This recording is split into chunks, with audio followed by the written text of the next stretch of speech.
Hello, namaskar and good evening. A very warm welcome to all our viewers in this 5 days online training program. I welcome you to our NCERT's live interactive session. This is Simran Singh and you are all watching us on PM eVidya channel number 6 to 12. Viewers, throughout our live interactive sessions, you all know that you can connect with us through our YouTube channel, that is NCERT Official. So in the beginning, as I informed you that it's the first day of our 5 days online training on digital pedagogy, which is organized by CIT NCERT in collaboration with UNESCO MGIEP India. Well, throughout our live interactive sessions, we'll provide you all the necessary information regarding digital pedagogy. As you all know, the knowledge of digital pedagogy will enable the learners to be equipped with the 4 dimensions of digital pedagogy competence that are aligned with the international standards of digital competencies for educators. Each of these dimensions include multiple skills and knowledge components. That's why here we are with the 5 days online training on digital pedagogy. And today is our day 1 and it has been started today till 29th of July. You can connect with us at the same time for these sessions. And once we conclude our 5 days online training, we also have a post-session activity for all of you. I know you all have been waiting for those activities. Well, that is our quiz and you'll get to know more about it later. So it's the day 1 and here we'll talk more about digital pedagogy, concept, scope and policy perspective. As I just mentioned that we are running these 5 days online training sessions in collaboration with UNESCO MGIEP India. So let me give you a brief about the organization. The Mahatma Gandhi Institute of Education for Peace and Sustainable Development is UNESCO's Category 1 research institute that focuses on Sustainable Development Goal 4.7 towards education for building peaceful and sustainable societies across the world. Besides, it also employs a whole brain approach to education. Certain programs are also designed to mainstream SEL in education systems, innovate digital pedagogies and empower youth as global citizens. Further, so in these 5 days online training sessions, today we'll discuss about digital pedagogy, concept, scope and policy perspective. Well, I'm honored to inform you that in the conversation we are joined by a couple of esteemed guests from our studio. So allow me to introduce them to you. In the conversation we have with us Professor Amrendra Behra. Namaskar, sir. Namaskar. Good evening. Good evening. Sir is Joint Director at CIT NCERT. A very warm welcome to you, sir. Then you can also see right here we have with us Ms. Shraddha Rawat. Namaskar, ma'am. Namaste. Good evening. Welcome again. Ma'am is Associate National Project Officer at Teacher Training, UNESCO MGIEP. Then our third speaker for the day is Dr. Nandini Chatterjee Singh. Namaskar, ma'am. Namaskar. Good evening. Good evening. Ma'am is Senior National Project Officer, Science of Learning from UNESCO MGIEP. And I welcome all our viewers with open arms. As you know, it's a 1-hour training program for all of you. So if you have any of the queries, then feel free to write down to us in the comment section of NCERT Official. Besides, here is a contact number that is flashing on your screen. So you may also give us a call at 8800-440-559. And we also have a help desk mail ID in case if you have any queries, any feedback to share. Do write to us at training.helpdesk@ciet.nic.in. So once again, beginning our 5 days online training on digital pedagogy. Today we'll discuss about its concept, scope and policy perspective. In the first place, I would request Professor Behra to please apprise our viewers more about this training program. Thank you very much, Simran. Very good afternoon and namaskar to all of you. My 2 esteemed colleagues from MGIEP, which is one of the UNESCO's organizations located at New Delhi, especially Dr. Nandini Chatterjee Singh ji and Madam Ms. Shraddha, again from UNESCO MGIEP. And esteemed teachers, teacher educators who are watching this program live and will be joining this program for the coming 5 days as part of their orientation on this very critical issue. And my colleagues from all over India and abroad, those who are watching this program. So once again, on behalf of CIT and NCERT, I welcome all of you to this 5 days program on digital pedagogies. and which is being organized in collaboration with UNESCO, IEP, Mahatma Gandhi Institute, which has already been narrated by Simran. As for the India is concerned, at least scale wise we are so much. We have 15 lakh schools in the country itself, and we have nearly 85 lakh teachers, 8.5 million teachers itself in school education sector. And in higher education also there are nearly 900 Indian universities, plus Indian universities, and nearly 50,000 colleges across the country. Again, if we talk about the teachers in higher education and school education altogether, it may be more than 10 million. So in that particular case, continuous professional development of teachers is a key, and continuously also bringing newer concepts to them again is a challenge. Therefore, the NEP 2020 has given a lot of stress on particularly digital pedagogies. And not only that, even the recent budget announcement also has given a lot of thought on these areas, and budget announcement has been made in these particular areas. If I take you through the slide particularly, the union budget recently announced, it has given a lot of emphasis on different aspects related to digital education. And if I talk about that, even the budget, in the budget announcement, there is an announcement that 200 plus more TV channels will be used in the schooling sector, so that e-contents in multiple Indian languages can be developed and disseminated. Even the budget announcement of 2022-23 has emphasized that we need to have virtual lab facilities for children, because there are many hazardous lab activities. Even there are many activities children, they are not allowed to do environmentally also. For example, dissection of frog. So it is not environmentally allowed for the children in the classroom. And similarly, there are many things, every children, we cannot take them and show it live also, like live volcano, how it operates. So it is very difficult to take children near to a volcanic site and show them. So therefore, virtual labs can help them to learn till they get a chance to see a picture or a video, or see it live, because there are there is one live volcano in Andaman Nicobar Island, popularly known as mud volcano. So but every child cannot visit that. That is one, and there are two more announcements. One is that the budget announcement specifies that every teacher need to be a digital teacher, because in the 21st century we need to embed 21st century skills also, and every child need to be nurtured in that way, so that communication, cooperation, collaboration, critical thinking, creative thinking and problem solving is developed among every children.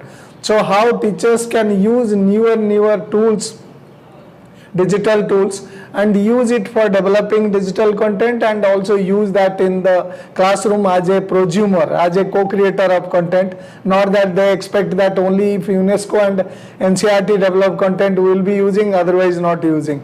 And the same thing if we think for vegetables and fruits, so that means we will not be growing that, but we will be eating, so it will one day will come that it will not be available. So same thing may happen also. And again is the context and language. India is linguistically very diverse. We have 1700 plus languages in the country, 5 distinct language families. So in each and every language, it is a birthright of the child to develop contents in those languages. So therefore, the budget announcement has mentioned that every teacher need to be digital teacher to facilitate high quality content is developed in every languages, Indian languages. And also it will further equip that teaching, learning and assessment process is done at each, and children learn in a better manner also. If I take you through the next slide, which talks about the NEP National Education Policy 2020. Friends, I must mention that NEP has given a lot of stress on use and integration of technology and digital education. There are two dedicated chapters. One is use and integration of technology, and the other one is digital education, chapter number 23 and 24. And both the chapters have very emphatically mentioned that digital tools in a large number need to be used, and to facilitate teaching, learning, assessment, and even bridge the language barrier, because I mentioned that more than 1700 languages are there in our country. And children, they coexist, they interact with each other also, so therefore it is also key. And also the digital technology needs to be used for Divyang children. So assistive technologies and tools, assistive tools need like text to speech app, or even audiobooks and other digital textbooks, interactive books.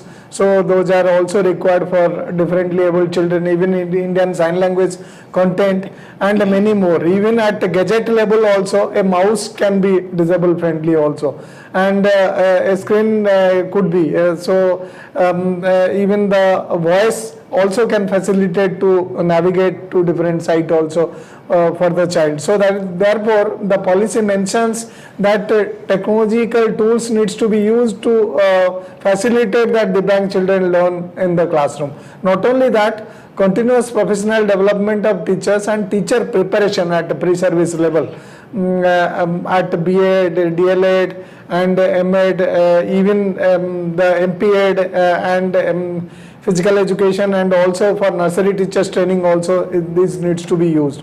And also in the policy it has been, if you read the slide, so it is very clearly mentioned that a large number of digital tools needs to be used and included in the teaching, learning and assessment process, so that teachers, they know about the emerging digital technologies also and use it, so that they facilitate themselves to unlearn, relearn and learn different digital tools, in a way learn the different disruptive technologies also, because there is a lot of emphasis on introducing coding and programming at upper primary level, middle level as far as the policy is concerned. Even if you see that the policy, the next point, the policy talks about that we need to not only use digital mode of education, but blending is also required. So even UGC has come out with a guideline for blended learning, and there is a suggestion by the guideline that 60% physical and 40% digital online. So that embedding mix need to be there, so that both physical and digital, I mean digital technology need to be used for going forward. And also not only that it should be done in the school education sector, but from nursery to tertiary, pre-primary to higher education sector, this should be used. And in a way, in no point of time it undermines that the physical interaction should be reduced. Where skill and competency development is concerned and hands-on is required, definitely that is there, and that should happen, and not that we need to just use the digital mode and not use physical mode. That is never recommended. Even the policy guideline also you could see. So it should be a proper mix, so that the children, they are trained in a way to cope up themselves in the newer job roles and also their higher studies. Similarly, teachers, for their promotion and for getting incentives, so they need to know newer technologies and introduce to them. Otherwise our children, they will be outdated and they cannot compete globally also. So we have to think in that way. So therefore friends, there is a need that we use a large number of digital tools for different subject teaching, whether it is physics, chemistry, mathematics. So using Calcium or PhET simulations or GeoGebra applets or any other OER platforms and all. So how, what kind of pedagogy needs to be used, how digital pedagogies could be used to learn many tools and use that in the classroom. We have two experts, they are from UNESCO's Mahatma Gandhi Institute, MGIEP, and I hope that they will guide you further, and we will also work together to take more and more courses and tools to you, so that all of you are digitally enabled, like you have done miracles during the COVID pandemic situation by using a large number of tools and reaching out to every children. So thank you very much and namaskar. Thank you so much, sir, for your kind words and apprising our viewers how integration of technology could enrich our classroom experiences. And very appropriately mentioned by sir that we have two distinguished guests with us.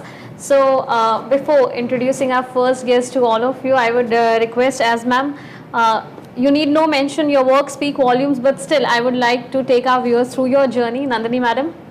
In the conversation here we have with us Dr. Nandini Chatterjee Singh. Ma'am is Senior National Project Officer at Science of Learning from UNESCO MGIEP. Talking about her work, she is a cognitive neuroscientist and leads Rethinking Learning at UNESCO MGIEP in New Delhi, India.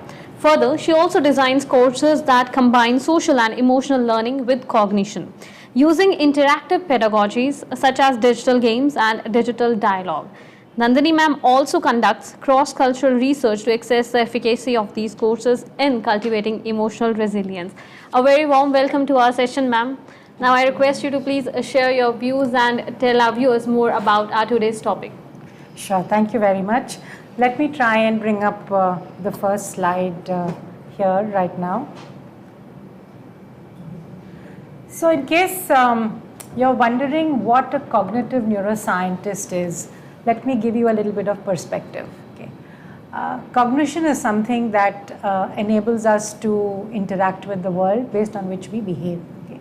And as a cognitive neuroscientist, what I try and do is understand how the brain actually accomplishes this. And now with the advancement of technology in multiple ways, like the MRI or the functional MRI, we can actually look inside the brain to see how learning happens. Okay. And I'm sure as teachers you're all already very convinced and know that all the magic of learning happens inside this 3-pound mass that is sitting on the top of your head. What you probably may not have been very familiar with is the idea that the brain changes during learning. Okay.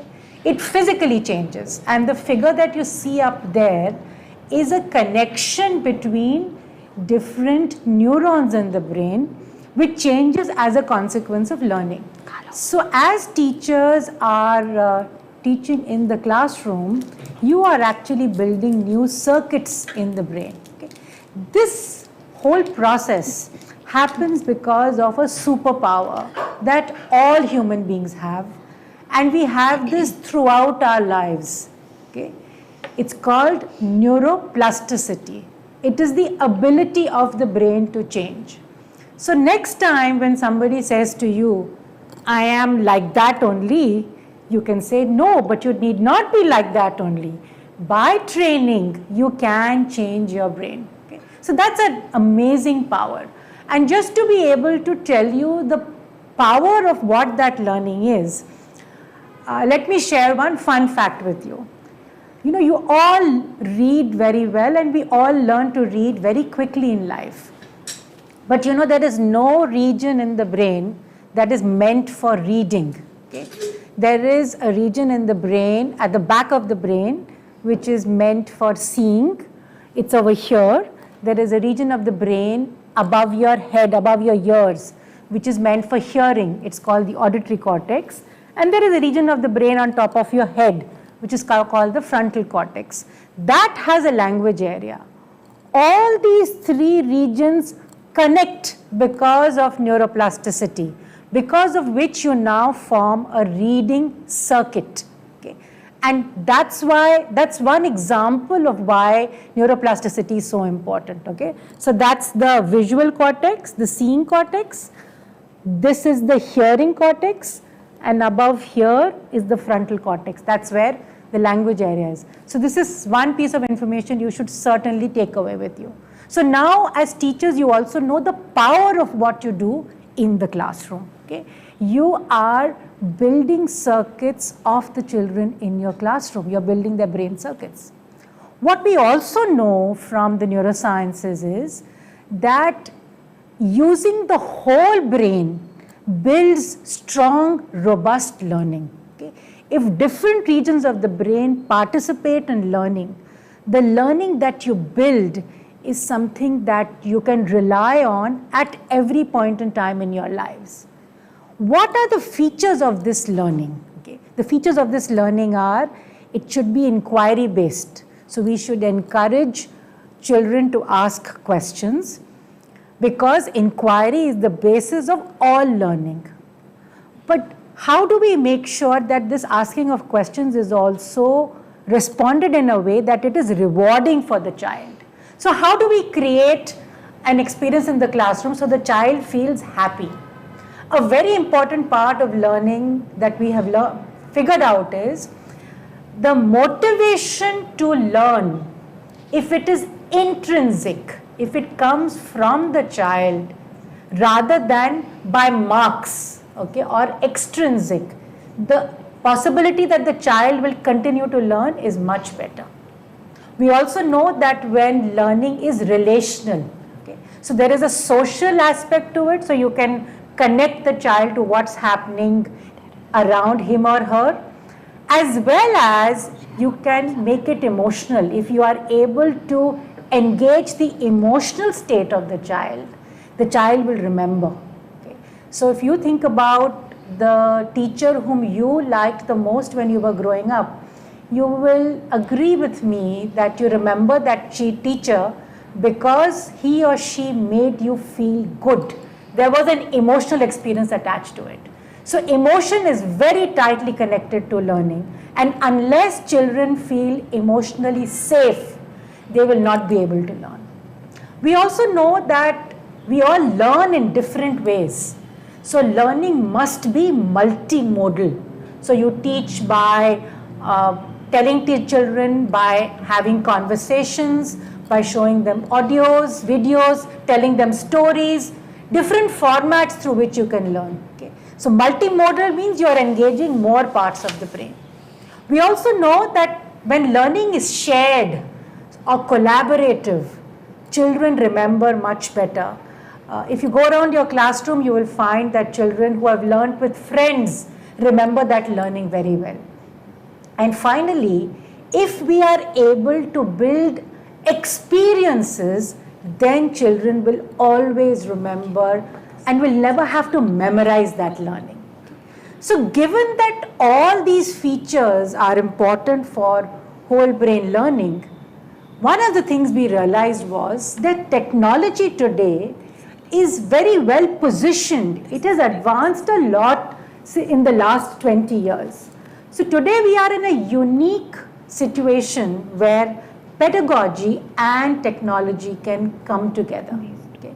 They can come together to not just transmit information, but to build learning experiences. Okay? And that's the point I want to really emphasize here.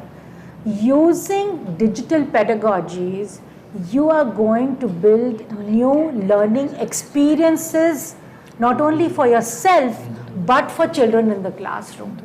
You are opening up a new space today where learning will not be only from teacher to student, but collaborative, where student will ask questions, student will engage in dialogue, and together you will learn.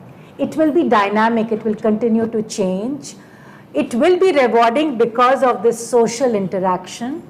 It will be multimodal because we know that technology can use different modes. You can show a video, you can show a podcast, you can show an image, you can even play a game whilst learning and children will learn. Okay. So that's how digital pedagogy is different from ICT. It's not just using technology or opening up a PDF file online.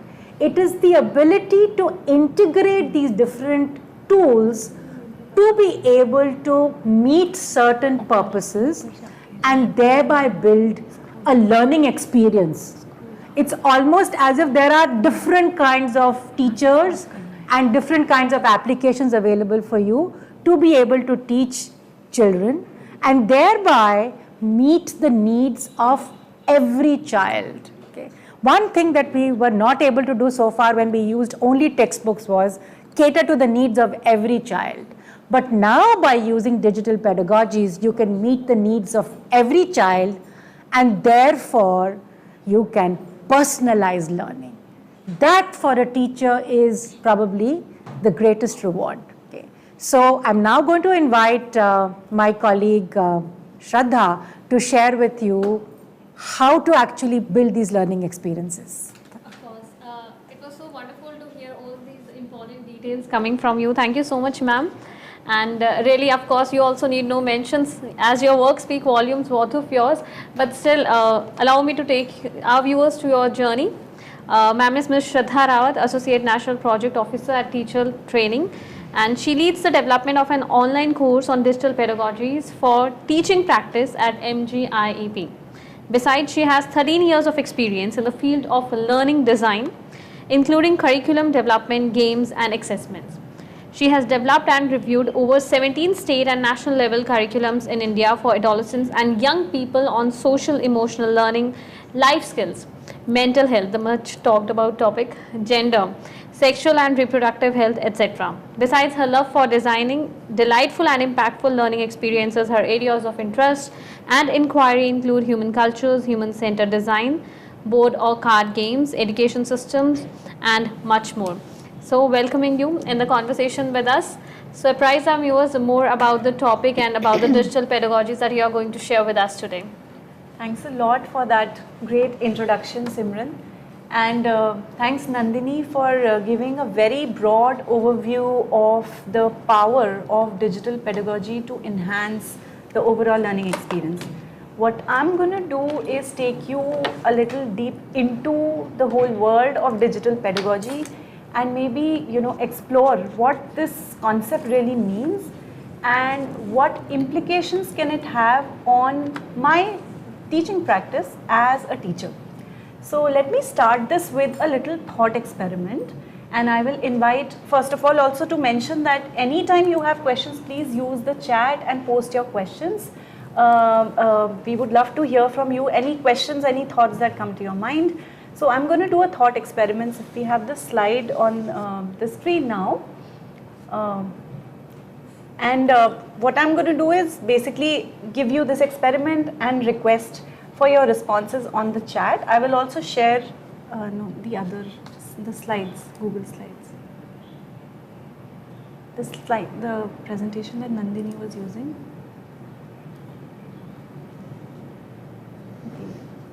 The presentation that we were using earlier, we'll use. Yeah, okay, great. So that's the thought experiment. Now, my question to you is, there are two images on the screen. Imagine that you are conducting a session on impact of soil and rainfall on plants and pests. And what are you doing? You're basically on image one, you are conducting this class, you have a bunch of students, so you tell them to do some group work and then they make a presentation in front of the class. So that's the method you're using. Now suddenly you are given an opportunity to teach this same topic but in a field. So that's image 2. Now you have a field with farmers, with soil, plants, everything is there. My question to you is, would you change your teaching methods now in this situation, second situation? And if yes, what new methods would you use in the field?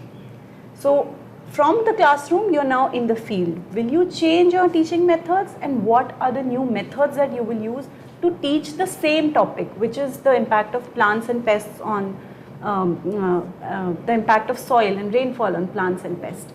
As you share your answers, I also want to share, we've done this activity with about 10,000 teachers across the world, and we hear very similar responses. So what is it that we hear from teachers? One interesting thing, not just do teachers talk about a whole different approach to teaching this, they start rethinking their roles, which means often teachers say that we will take the role of a facilitator and invite farmers to share information.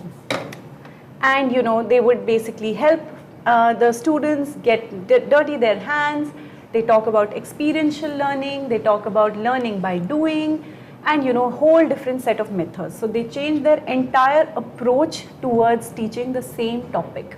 So do share with us if you have any ideas on what you would like to do in the second context, in the field. But why are we talking about this, right? In a session on digital pedagogy, why are we talking about fields, etc.? So the point that I'm trying to make here is the fact that our environment, our setting makes a lot of difference to the methods we use to teach, So we change our methods completely because our setting is different. Now we are in a field, we can't be using the same methods, right?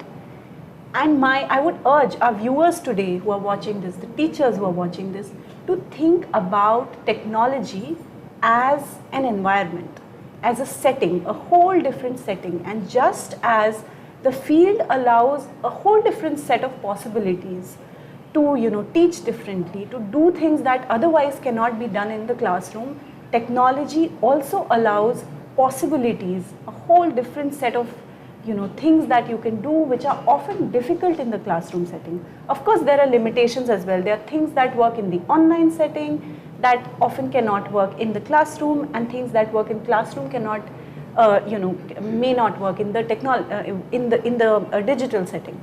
But here we are trying to understand what is it that we can do using digital technology that otherwise is often not possible in the classroom. So we'll explore that, and I'll take you through a couple of examples as well. But one of the things that technology allows us to do is personalization. Now, I think you've heard this, many people may have heard this word many times. How does technology allow us to personalize learning? Now, every teacher would know that learners learn at different pace. Technology can enable us to personalize assessment. How? In a very simple, you've all been using even digital quizzes, right? You develop Google Forms, etc. So often just by designing digital assessments and by embedding feedback into assessments, we allow learners to take the assessment when they feel ready. The fact that I can choose when I want to take assessment and get feedback on it is itself a power that learners can get in context of assessment, but also personalization in terms of how I would like to learn, how I would like to gain new information. So by using digital assets, digital resources, we as teachers can allow learners to choose whether they'd like to learn about a topic by watching a video, by reading something, by looking at some slides, by listening to a podcast. Nandini was just talking about multi-sensory learning, so we can build different mediums of information information uptake using digital pedagogies. And there are apart from personalization, I'm just giving a few examples, but technology also allows us to create greater collaboration in the learning experiences. It allows us to to enable learners to create their own digital content. So, and I'll take a few examples now so you understand this concept better. What we need to understand is that merely conducting online classes or merely using a YouTube video or using a PDF or a Google form, that's not digital pedagogy. That's merely integration of ICT in our education. Digital pedagogy means thinking about the purpose of enriching learning experiences, which means greater collaboration, greater creation, more personalization, and then very systematically, purposefully leveraging technology to design that learning experience. Okay, you've heard enough. Let's see something in action. Let's understand what digital pedagogy is through an example. So we'll just show the screen now. Next slide, please. Okay, so here on the screen now is our two digital assets, so to say. Okay, so on the left side you can see that there is a PDF file, and on the right side there are two images. Now both of them are in a way digital resources, but let's look at the PDF. So let's have a look at this PDF.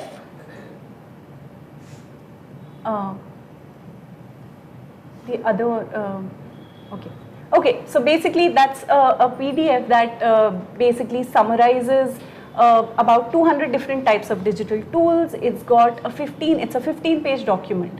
Now, some of you might be interested in going through that PDF, but perhaps some people might find that boring. How can that information be represented in ways that is more exciting, that makes it more compelling for people to explore those resources? So here we'll take an example of an LMS called Framer Space that represents that same information in a very different format. So that's the PDF I was talking about.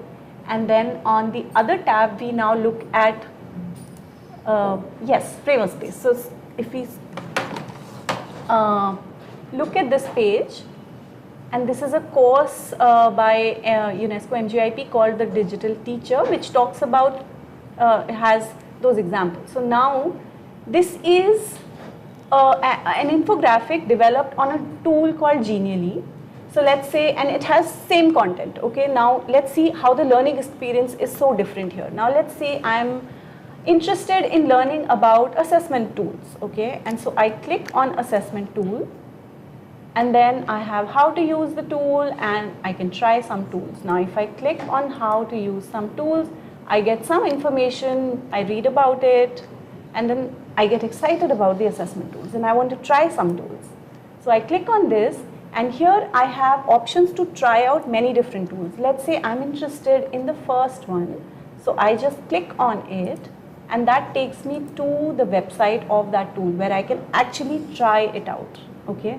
So that's a learning experience. I get to select the tool, to try that tool, and maybe, so I can explore a couple of those tools depending on what is my need at the moment. Not just that. Now if we scroll down, here is a test, a sort of assessment. Some learners like to take challenge first, and they'd like to see how much I already know before I learn more, right? So some people like to start with a challenge, some like to gain information, and then they will want to take assessment. So this is also for some learners to try it out, to just see how much they already know. So it asks a question, which tool can be used to allow greater user reflection with other users. Let's say I don't know the answer, but I'm going to take a guess. I click on word cloud and I get a feedback, incorrect. Why don't you go back to the block above and explore that tool? So here I can I can assess based on what I read above. I can assess my knowledge of digital tools. And not just that, this is still a very individualized learning experience. I'm learning about the tool, I'm testing it, I'm assessing myself. Now here's something special. This is a Padlet wall, and a lot of teachers across the world are using this tool. If you haven't already, you should definitely try it out. This is a Padlet wall, and it allows me to basically post my answer. So what this block is telling me, if you like a tool above and you find it useful, post about it here. And on this wall, you can see posts of thousands of teachers from across the world. So you might have learned something in the content above, but if you want to pick up some new tools, maybe read one or two posts by teachers from across the world and learn through them, learn from their experience. So this is a whole new collaborative learning experience, right?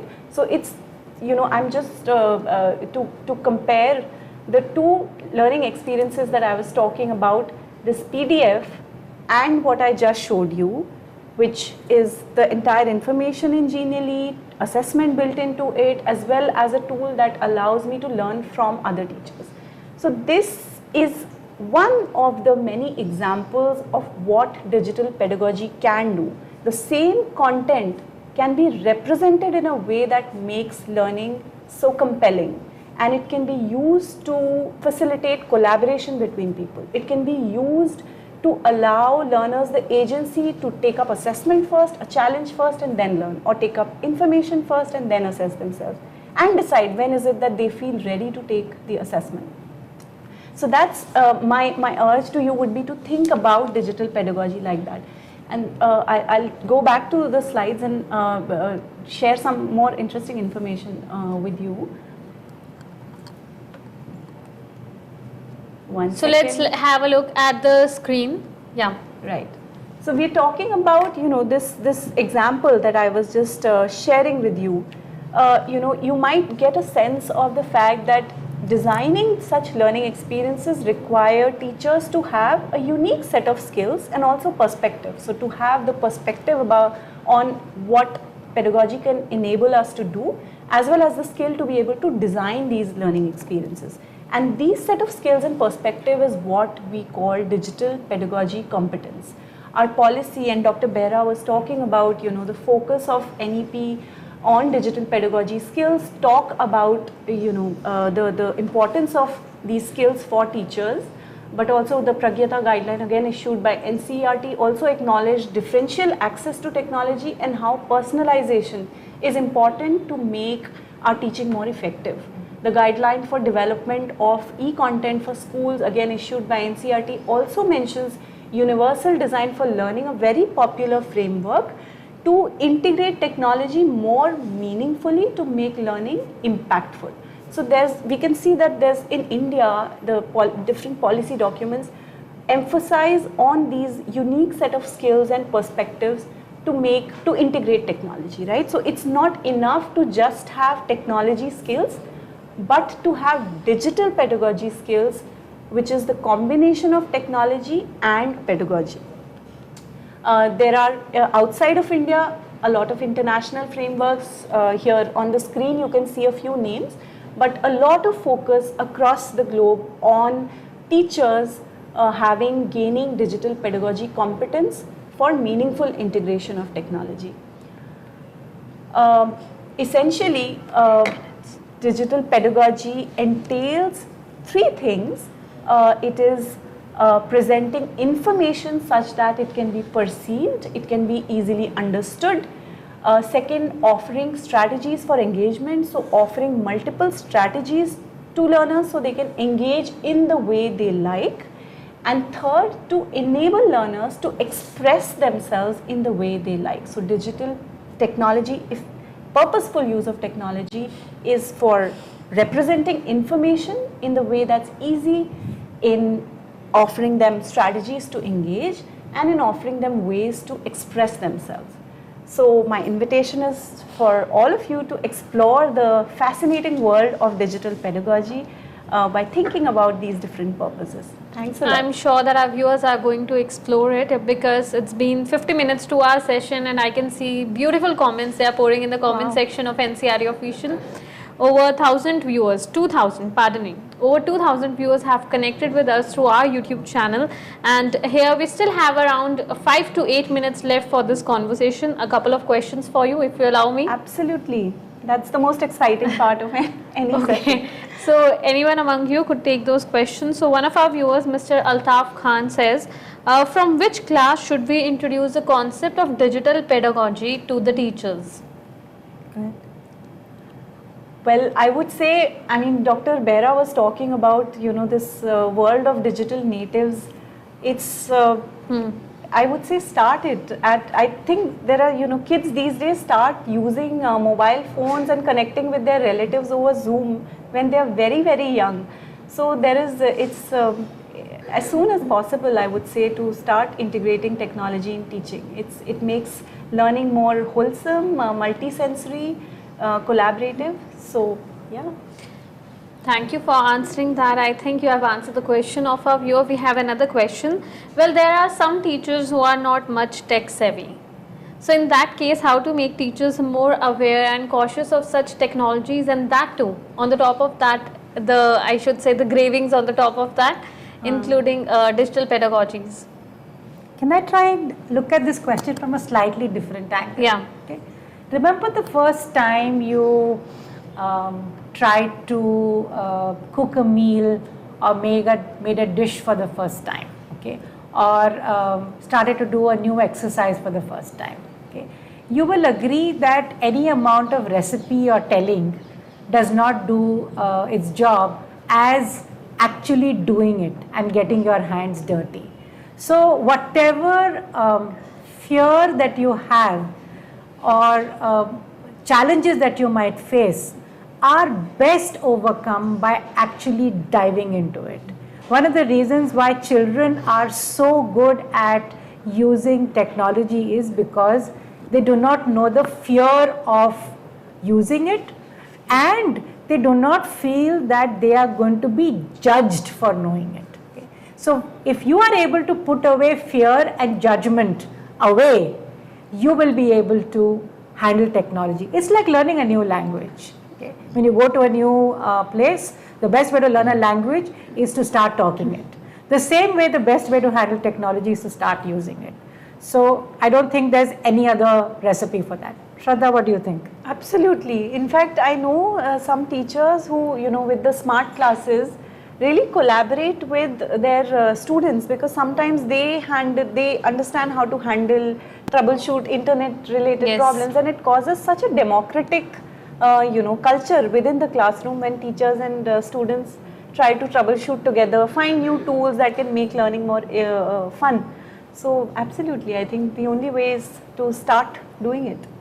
So we have another question from our viewer, and she asks us, could you mention or specify the difference between the traditional form of learning and the form of learning or the benefits that will bring out in the classroom scenario when we use digital pedagogies? What are the differences that you see, and also add-ons? So maybe I'll start and then Shraddha will add on to it, I think. So by traditional forms of learning, I'm guessing you're talking about Blackboard, chalk. Using blackboard, chalk, and using primarily a textbook. Okay?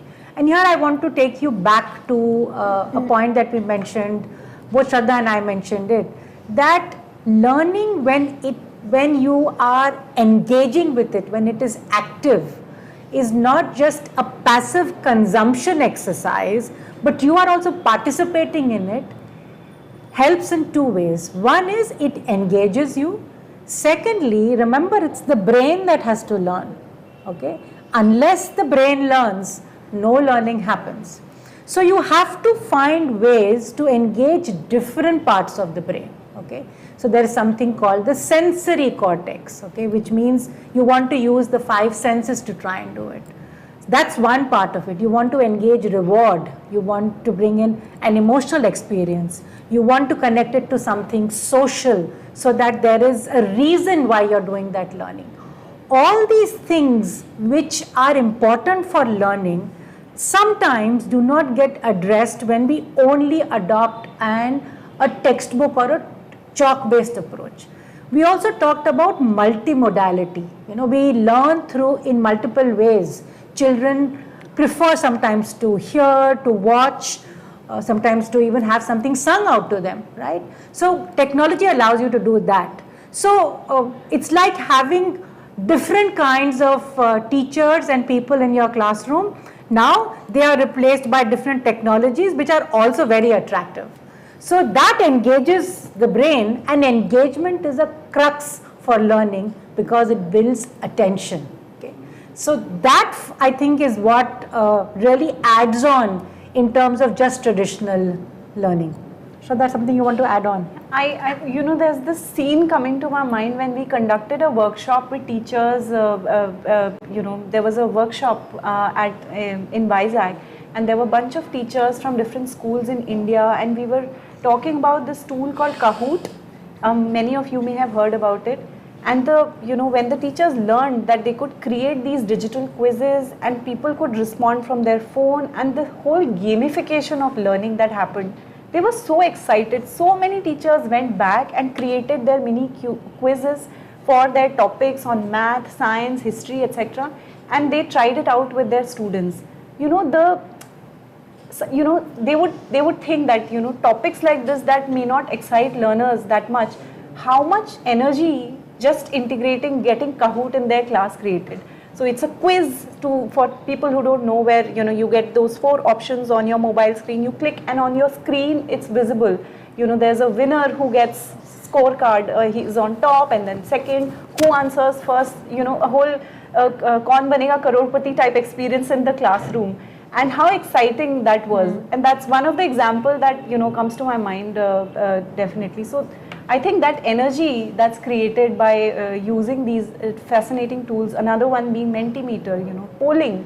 It's such a simple tool, but the fact that I can respond to a question within a second, respond to a question and the teacher as well as the class gets to know what percentage of learners have actually understood the concept, what percentage hasn't, without my name appearing on the screen. The anonymity of it makes it so powerful, because I can understand at the beginning of a class how deep do I want to go? Do I want to revise the previous lesson? Do I want to spend this class recapping? Should I move forward? There's so much that can be done. I can go on and on, but I'll stop there. But the beauty of that is, not one, normally in a traditional classroom, one child would have raised a hand. But now everybody can participate.